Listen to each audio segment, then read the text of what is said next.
Welcome back to Leaders and Learners, where we all know that the best leaders are lifetime learners. I'm Tanya McKenzie, and today we are talking reinvention, resilience, and refusing to be boxed in. My guest walked away from acting completely to raise her family, then came back and landed a reoccurring role as Rosa, Miguel's grandmother on Cobra Kai. I hope you guys have been watching. I mean, I just love that show. One of the biggest shows on Netflix. Yeah. And we've had a couple of other amazing people from that show on Leaders and Learners. So we'll continue the tradition. She has stood next to Tom Hardy and Capone, gone toe to toe with Godzilla in King of the Monsters, and now she is producing her own films out of Atlanta. Chicago born, Puerto Rican raised, and she is not finished yet, not by any stretch of the imagination. Rose Bianco is here today, and she is bringing receipts and stories and gems. And let's welcome her. Hello, ma'am. How are you? Hello, I'm good. Thank you. Awesome. I am thrilled to have you here. I definitely wanted you to know that you have a very long career in this industry where people don't really last that long. So I want you to just get us started with how did you even get in this? Oh my goodness. Well, I got into it because basically because when I was in high school, a friend of mine talked me into going to a theater games class, and I went with her. I had done a couple of plays in my all girls Catholic school, and I played a guy at one time. It was fun, but it wasn't anything I had really thought about doing. And by this time, I was already enrolled in college. So I was a senior in high school, and after taking those theater games classes, I just felt like this is what I need to be doing. It just was so clear to me. So that's how I got into it. I changed my major to theater, and the rest is history, as they say. Now, you you were pre-law before, right? Did I Yes, hear that yes, right? Pre-law. right. Uh-huh. So are you how did you make that transition though? Like what did you use while you were in that space that allowed for you to transition into the one you wound in?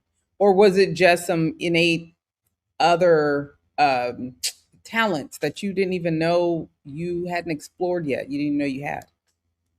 No, no, no. There was no decision per se where I said I want to be a lawyer, or my parents didn't say you Hmm. should be a lawyer or Mm-hmm. anything like that.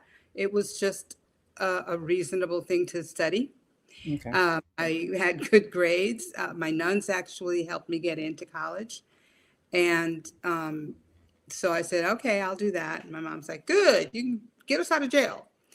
Anyway, so um, then it was just because, and I was just like a ditzy 17-year-old, but it was so clear that this was my God-given talent. I don't know how else to put it.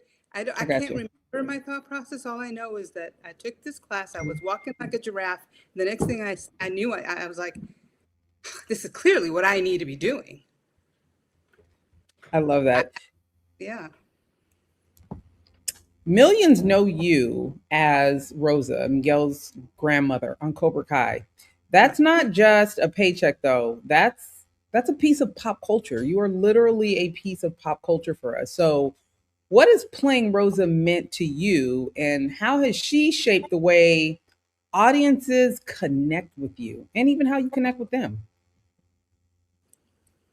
Well, honestly, she playing Rosa was a great experience in terms of they gave me a lot of things to do over the years. I mean, most of the time I didn't have a huge role, but it was usually pretty funny. She was very funny, and which I really appreciated. But she also was concerned, and she was worried in the hospital, and really worried in the hospital again, and overjoyed when my daughter was going to get married to Billy, who or Johnny, because Hmm. she actually loved Johnny, and she was really happy about that. So there's like this spectrum of of emotions I got to play. Hmm.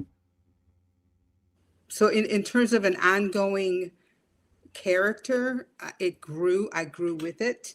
And that is something that I hope I get to experience again. I don't know, but it was a really great experience. And then I also realized that our show had a lot of impact, okay, on Latin America. A lot. Because I would get emails from people in Argentina, people in Colombia, people in Mexico. You know, it was people in Brazil, and they were like, "We love you, Miss Rose," and there was such a gratitude that there was a Latin American family front and center that were not jokes. They were, uh, really part of the fabric of the show, and they felt well represented, and I felt like I was doing, I guess, my part in helping to bring a a Latino family to the forefront in a show. There Yeah. aren't too many. There really are not too many. So people were grateful for that. Did you did you think about that as you were taking the role, or you were just taking the role and that's something that organically took shape? No, no, that organically took shape because at the very beginning, I because I speak Spanish, I do, get roles a lot where I speak Spanish. I don't think about it too much. It's a great niche. I'm in a great niche. It helps me to get more roles. It wasn't until the third year, I think, that all of a sudden, when it went on Netflix, that I became cognizant of how impactful the show was. And then it made me, I don't know, proud to be part of it. So at least I can say that I did something that was really great for the zeitgeist. It You was organic. absolutely did. You absolutely did. And I think that's the most dynamic thing that great actors and actresses do is build culture around their character. And not everyone is able to do that. So kudos to you for that.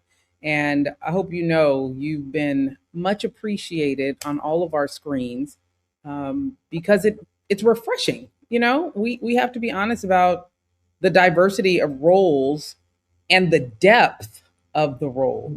And it was so organic. um, I can't do anything but thank you for that. It was a good Oh, experience. I grew up in East San Jose, so I grew up around a lot of Black and Brown and Asian families, and not being able to see that on our screens in its full richness is like I don't even feel good about it. So when we get the opportunity to see somebody like you doing it the way that you're doing it, I just wanted to give you your flowers. thank you. I love that. Yeah. And you're right about that. I'm much older than you, and I can tell you there was very well. There was a time when I was really young. There was a lot of black shows, and I used to watch them. Um, Jimmy, the Jeffersons, and Mm-hmm, mm-hmm, you mm-hmm. know, it was like with Florida, all those shows. And then that was a few shows, but they were beloved. Okay. Right. Bill Cosby show. So these shows were beloved, but meanwhile there were like no Latinos. The only Latino was Chico and the Man, uh, that was my role model. What can I tell you? Yeah. It was a long time before there was some kind of representation. So sorry about that. Yeah, I appreciate that and understanding that it's always refreshing when you can bring it to the screen and just give it to us the way we need it. So, thank you for that. You walked away from acting completely though to raise your family if I'm not mistaken, and then rebuilt your career from scratch after moving to Atlanta.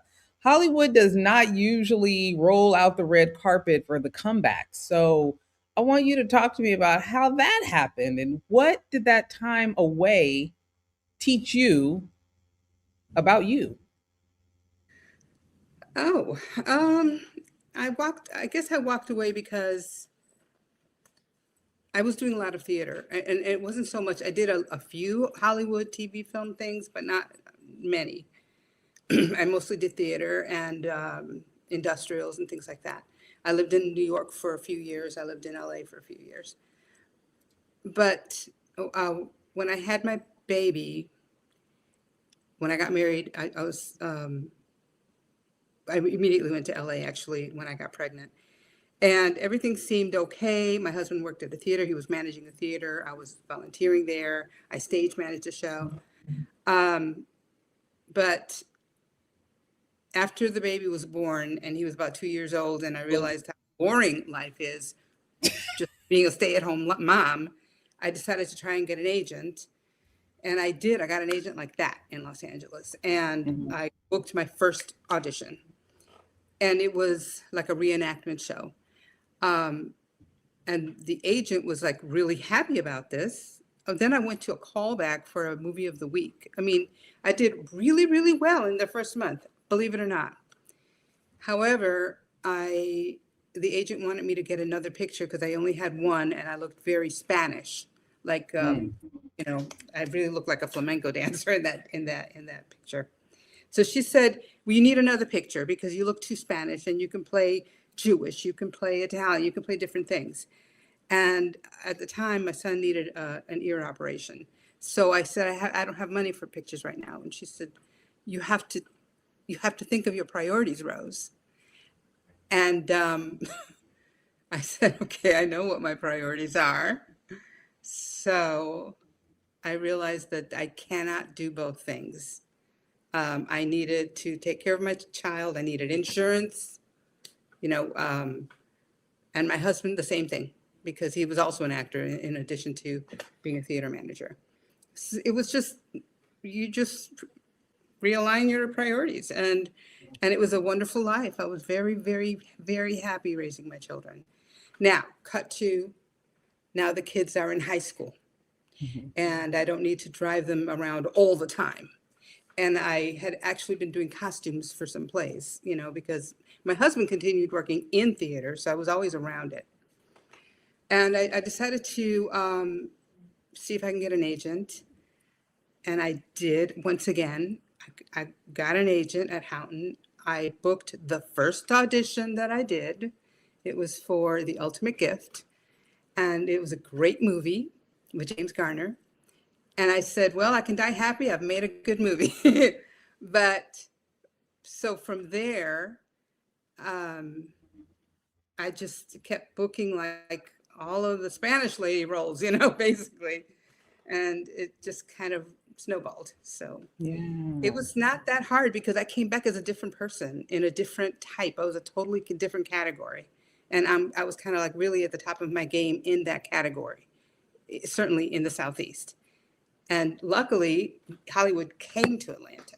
So, I'm going to take a detour really quick because what you just said made me think about something. How long were you married? Have you been married? well, my husband passed away, and we were married 35 years. You said when you came back, you were a different person. When people get together, now I'm on relationships really quick, especially because you were married in the industry. When people get together, I've always believed that people, they drift apart. That's usually where divorce happens, what I see. I've been married 20 something years at this point. And so I would love to get your advice because as people, we grow and we change. We're not the same person at 30 or 40 that we were at 25 or whenever you met him. How Mhm. did you guys keep your marriage together in an industry that is known to perpetuate divorce and separation and chaos and continue to be true to yourself? Because it seems like you have always been very much who I am, what I enjoy, what I like, what I need, my kids, motherhood. You grew Yeah, though. How did you stay together? What was that? that's a very good question. Um, Sometimes, don't get me wrong, we had arguments, big arguments. I was like, once, true to my background, I went screaming out into the streets. It's just that I'm not perfect, and he was not perfect, and you have to agree to say that's okay. If you're not perfect in this area, that's okay, but you are perfect in the most important area, which is that I am your number one. You Mm. are always there for me. You will do whatever it takes to help me, and vice versa. So, okay, okay. I made him quit smoking pot. That was just something I just couldn't put up with. That took a long time. She was like, deal breaker. We're done. Yeah, yeah, yeah. But then he did. He did. And I think he just got older and didn't, was not into it anymore. But I was like always complaining about that. But I'm not going to divorce him because of it, because it's only a tiny fraction of who he is. He was always supporting me, and he did not go back into acting. Okay. He was so happy for me to have this success. So happy. And I felt taken care of at all times. At all times. And that's really important. So I don't know. When you were acting and he wasn't, how were the kids? Because Oh no, no, when you went back, they were teenagers, right? yes, yes. Right. So we know that's still a pivotal time in their little development. And they need their mama telling them what to do and not to do. But how did that balance? How did you balance that? Because I know a lot of women that are still struggling with that mom guilt. Don't matter how old they are. I'm one of them.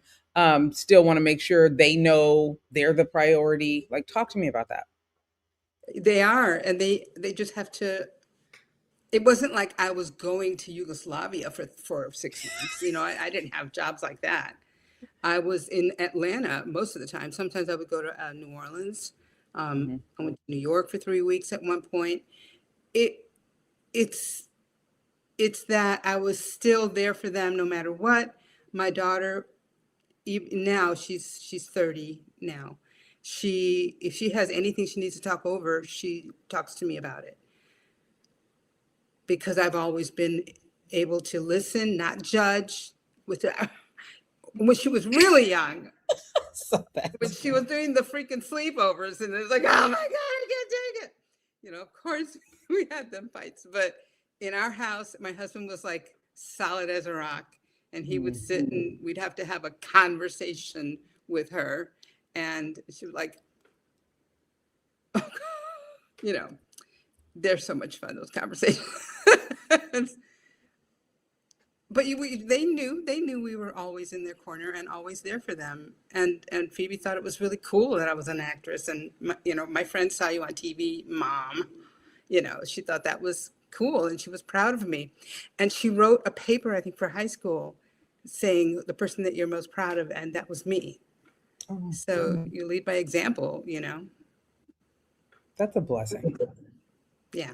That's a blessing. Being Mary Jane, New Amsterdam, Capone, Godzilla. That's a range, okay? You have not stayed in a box. I mean, yeah, I don't think so. Which of these roles pushed you the hardest? Like, which one caught you off guard? Oh, off guard. God, there was one that I guess in New Amsterdam was hard because I had to cry a lot, and that's just not that easy. But you really have to get into character, so to speak. You have to be methody a little bit, and that was testing my ability to do that. So that was a challenge, because most of the parts are funny, actually. Um, Godzilla, of course, was. You know what the most challenging thing I did was? I was in a movie called The Tomorrow War with Chris Pratt, Hmm. which I love, and we'll go to, that's like, I'm so happy I did that because it was so much fun. I was on that set for 2 months, and for one of the weeks, we had to be falling into a swimming pool with a wetsuit on under our costumes, and we had to basically be wet all day long. And to go to the bathroom, I have to peel the wetsuit off, and it's like the whole thing was just this ordeal. It was, and I was like 60, so like I guess I was like 58, and it was hard on me, and I got pneumonia after that, um, or bronchitis. But it's like I get bronchitis a lot. Sometimes it's walk-in pneumonia. Um, so I got sick from doing that because it was so physically difficult. I'll never do something like that again. I can't anymore. Now I'm really an old lady, but You are not. Cut it out. You are not. You are not. Atlanta, where you are, it has become the Hollywood of the South. We all know it. Things have shuffled. Atlanta's it. Real budgets, real infrastructure, real productions. But what has it actually been like building your second act in a city that is still kind of proving itself um, in a traditional industry? Like, what has that been like? it's been a blessing, first of Mm-hmm. all, because I'm established here, and I have a, I have, I was in the family home just until the other day. So now I'm Oh, just moved wow. into. Um, so I was just lucky because it wouldn't have happened if Hollywood had not come here, that it wouldn't have happened for me. So that being said, I did discover after a few years, I realized, okay, there are not that many roles for older Latino women, just in general, here or maybe anywhere. But I needed to find more opportunities for people like of my character. And I got a New York agent, which was really helpful because I worked a lot in New York, and I worked in London, and I worked in Toronto. It's just like, you know, I was able to expand my opportunities, but it really started here, and it really started with Being Mary Jane because I had a recurring role on that. And people like my bank teller to this day, hey Sheila, she's still, you know, she's like the bank manager now. But she was the teller at the time. It was so funny. Um, but it really made me a commodity, So I'm happy. It was good. I love doing that. I have to binge watch it every so often. So yeah, you be on my TV, girl. You be on my TV. Exciting. You make time for student filmmakers and young talent. You just wow. Why does that giving back thing matter to you so much? And at especially at this point in your career, like what are you doing? Oh well, no, no, come on now. I I just like people. I go out to networking things all the time. I meet young people all the time. My son is a filmmaker, first of all. Mm, I So, know. but I wouldn't just like help him randomly. He has to prove himself, right? For substantial help. I used to help him all the time by buying lunch for his little short movies. But at one point You he, say his little movies. Get your little his hobby. Get your little, yeah. But I mean, he's in his 30s now, and he's a professional. And he wrote about 3 years ago. He wrote a feature length script. He wanted me to help him produce it. I read it. I thought it was good, but mm. more importantly, I knew that he was professional. He had a crew that was professional. I let them use my office because I work part time still, which is, I still work part time just to keep my hand in to normal life, quite frankly. But in this law firm, I was like working there for years. And I would let him use the office for scenes several times, him and his group, the Howling Warlocks. And they were always so sweet. It makes me feel good about the young generation, by the way, because they're just sweet and just trying to make their way, quite frankly. And they're ambitious and professional and clean. They would leave the office clean. Nobody knew they were even there. I mean, Mm. of course, I told my boss that they were coming, but what I mean, they knew what they were doing, and I said that I would help him with that. And so right now, we're trying to get distribution for that film.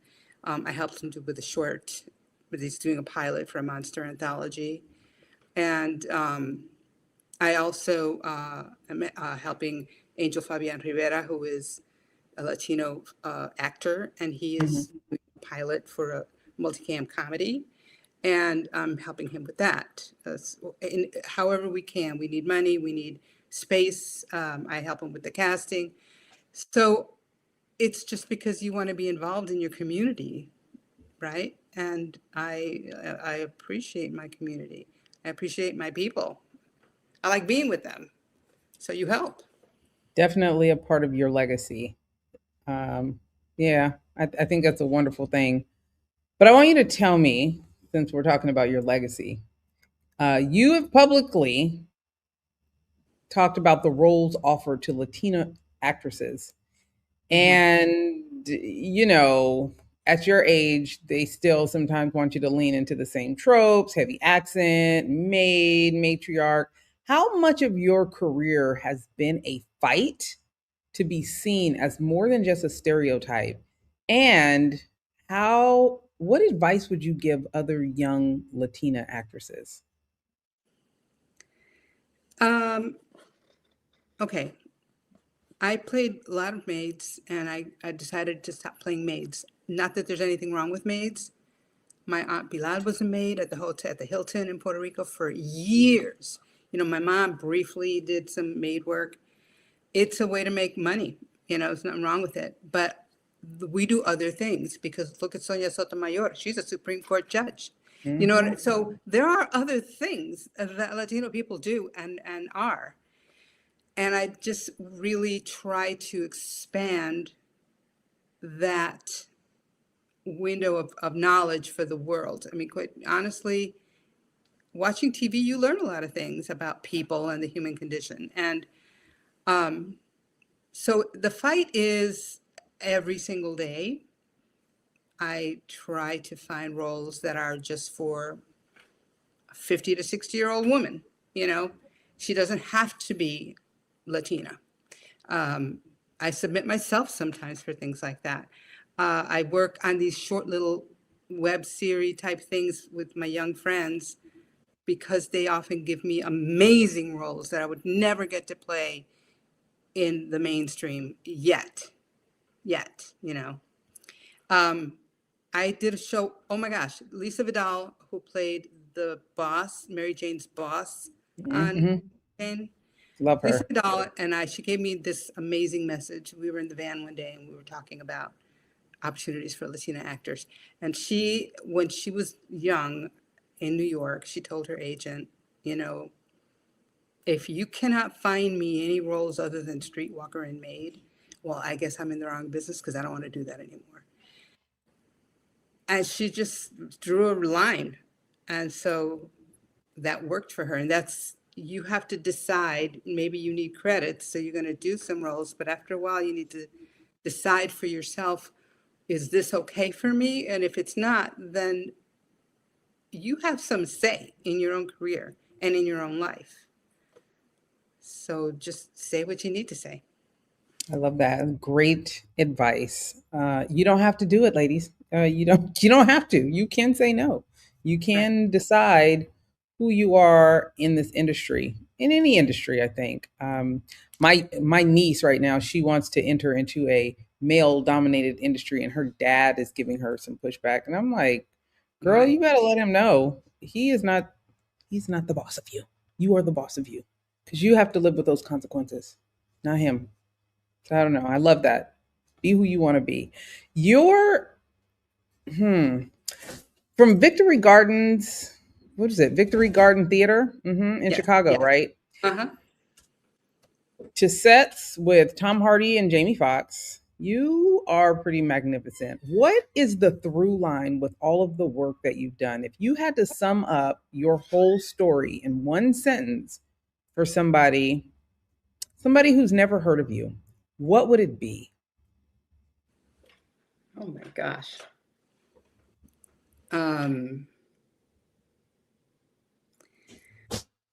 I, I got this lesson from my mom. She never let anything set her back. When she put her mind to something, she would make it happen. And I kind of have that mindset. So, I work hard to make happen what I want to have happen. And, I succeed in degrees And I've been very lucky that I have succeeded in those degrees. I love that. I love that for you. I love that for all of us because it feels like, it feels like you actually enjoy what you do, even now. And Oh, that my, in itself is a blessing. yes. Yeah, I love that. So, why don't you let the people know what you have coming up? Because you got a few things coming up. I want them to know how they can continue to support you, how they can continue to follow your work and cheer you on from the sidelines because we do. Thank you. Well, let's see. I'm on Instagram. You can follow me to see all the things that I'm doing. That's rose.bianco. I'm only on Instagram. And I just did a movie with Viola Davis, Allie Clark, and that was an exceptionally amazing experience, FYI. So I'm really happy about that. But that's not going to come out till next year. Right now, I'm going into rehearsals for a play at Onstage Atlanta, which is actually in Decatur, and it's called the Only Light in Reno. So I'll be doing that in September. I am going to the Athens Film Festival. I did a short film called Where the Leaves Grow Green by Don Dimitri Joseph. Mm. That, by the way, that's an example of doing an independent feat little thing this is a magnificent little short film, by the way. And it's about Haitians and it's about immigration. And my role is a role that it's so hard for me to book a role like this in the mainstream media. I play the supervisor. I have to let this Haitian undocumented guy go through no fault of his own because he's an amazing worker and he's working on getting his papers. This seems so topical because it is, but so Don Dimitri, I guess he has a Haitian background. That's going to be at the Athens Film Festival next month. I compel everyone to go see that. It's going to be amazing. Where the Leaves Grow Green at the Athens Film Festival. I am helping my son with his pilot. So when he's done with it, we're going to talk about, how are we going to try and distribute it. So that's it, I think. Yeah, that's it. That's not, just a little bit of things I have going on. I love this. I absolutely love this for you. Listen, this, ladies and gentlemen, is Miss Rose Bianco, and I am thrilled that she had the time to take and chat with us. If this conversation moved you or, hit you in any type of way, just continue to support, send good vibes, watch, follow, subscribe on YouTube. Want to make sure you follow Control the Narrative on Substack and send this episode to somebody who needs to hear that it is never too late to control your own story because she is a living example. I'm Tanya McKenzie, and this is Leaders and Learners, and we will see you next time. Thank you.